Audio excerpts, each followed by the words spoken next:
নমস্কার বন্ধুরা, আজ আমার চ্যানেলে আমি যে গল্পটি পড়ে শোনাচ্ছি সেটির নাম রামস্বামীর উপলমণি।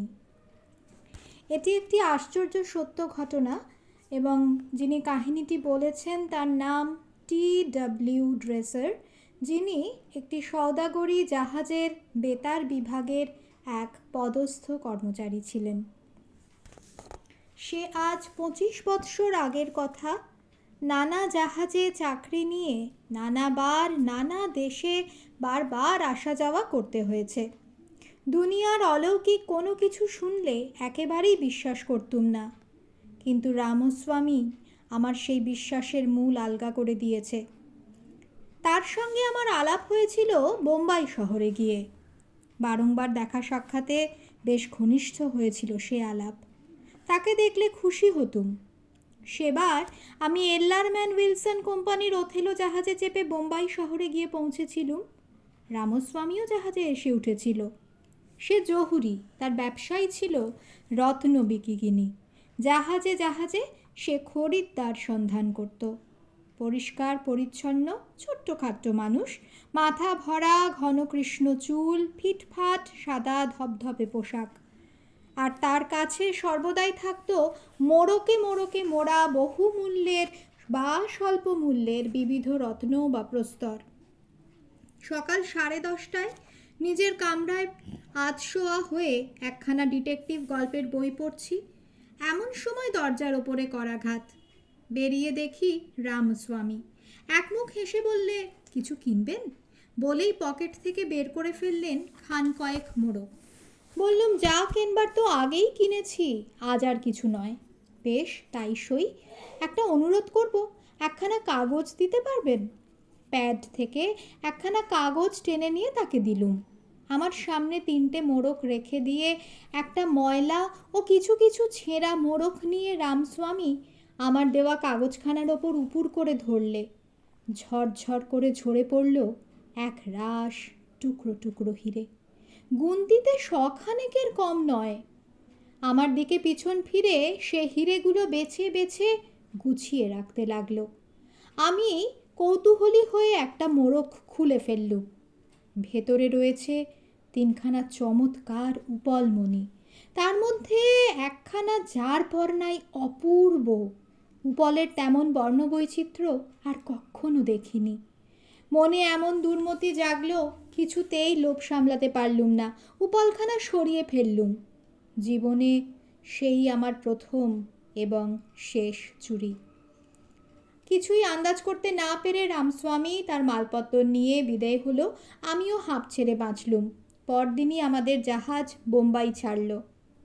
বিলাতে ফিরে উপলখানা মাকে উপহার দিলুম।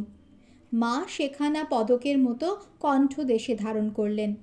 কিছুদিন পরে রামস্বামীর কাছ থেকে একখানা টেলিগ্রাম পেলুম। সে লিখেছে, সাহেব, দয়া করে উপলখানা ডাকে ফেরত পাঠাও, নইলে তোমার অনিষ্ট হবে। মনে মনে ভীত হয়েও আমি দোষ মানলুম না। জবাবে জানালুম, উপল আমি পাইনি, এটা তোমার মনের ভুল।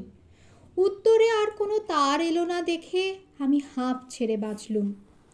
কিছুদিন পরে আমাদের জাহাজ আলেকজান্দ্রিয়া, সুয়েজ, এডেন হয়ে বোম্বাই বন্দরে গিয়ে নোঙর ফেললে। তারপর দিনই যা ভয় করছিলুম তাই হলো। বেলা তখন 10টা। আমার কামরায় করাঘাত। কম্পিত স্বরে বললুম, ভেতরে এসো। রামস্বামী ঘরে ঢুকলো। তাকে দেখে আমি চমকে উঠলুম। উস্কো খুস্কো মাথার চুল, পোশাক ময়লা, তামাটে ত্বকের ভিতর থেকে ফুটে উঠেছে কেমন একটা ভয়াবহ পাণ্ডু বর্ণ। তার চোখ দুটো বসে গিয়েছে ভিতরের দিকে। সবিস্ময়ে জিজ্ঞেস করলুম, রামস্বামী, কি হয়েছে তোমার? আমার প্রশ্নের জবাব না দিয়ে সে বললে, সাহেব, দয়া করে উপলখানা ফিরিয়ে দিন। ওটা বিক্রির জন্যে নয়, বিশ্বাস করুন, ওটা আমার নিজস্ব জিনিস। ওটা না পেলে আমার মহা অমঙ্গল হবে, আর আপনারও ভালো হবে না। মনে মনে নিজেকে ধিক্কার দিয়ে প্রকাশ্যে বললুম, রামস্বামী, উপলখানা আমার কাছে থাকলে আমি নিশ্চয়ই তোমাকে ফিরিয়ে দিতুম। পর মুহূর্তেই সে যেন পাগল হয়ে গেল। থরহরি কম্পমান দেহে 2 হাত 2 দিকে ছড়িয়ে সে নিজের ভাষায় চিৎকার করে কি সব যেন বলতে লাগলো। আমি আর সইতে পারলুম না, তাড়াতাড়ি নিজের কামরা ছেড়ে বেরিয়ে পড়লুম। রামস্বামী আমার সঙ্গ ছাড়ল না, পিছু পিছু আসতে লাগলো, কখনো বকতে বকতে, কখনো চেঁচাতে চেঁচাতে, কখনো মিনতি করতে করতে। তারপর অন্য একটা ঘরে ঢুকে আমি ভেতর থেকে দরজা বন্ধ করে দিলুম। অনেকক্ষণ ভেবে চিনতে শেষটা স্থির করলুম, এ পাপের প্রায়শ্চিত্ত করব, রামস্বামীর জিনিস তাকেই আবার ফিরিয়ে দেব। সেই দিনই তার বাড়ির দিকে যাত্রা করলুম। সেখানে গিয়ে শুনলুম বাড়ির ভিতরে কারা উচ্চস্বরে কাঁদছে। পাশেই এক দর্জির দোকান। জিজ্ঞেস করলুম, এখানে এত কান্নাকাটি কিসের? দর্জি বললে, রামস্বামী মারা পড়েছে। আমি বললুম, অসম্ভব, রামস্বামী আজ 4 ঘন্টা আগে আমার সঙ্গে দেখা করেছিল যে। দর্জি বললে, কি যে বলো সাহেব, রামস্বামী মারা গিয়েছে গতকাল 24 ঘন্টা আগে। আমার মনে উঠল ঝড়, বিস্ময়ের, আতঙ্কের, অনুতাপের ঝড়। যথাসময়ে দেশের বাড়িতে ফিরে দেখি মায়ের গলায় উপলমণির পদকখানা নেই। জিজ্ঞেস করে জানলুম মা পদকখানা খুলে গহনার বাক্সে রেখে দিয়েছিলেন, কিন্তু কিছুদিন থেকে সেখানে আর তা পাওয়া যাচ্ছে না। নমস্কার, ধন্যবাদ।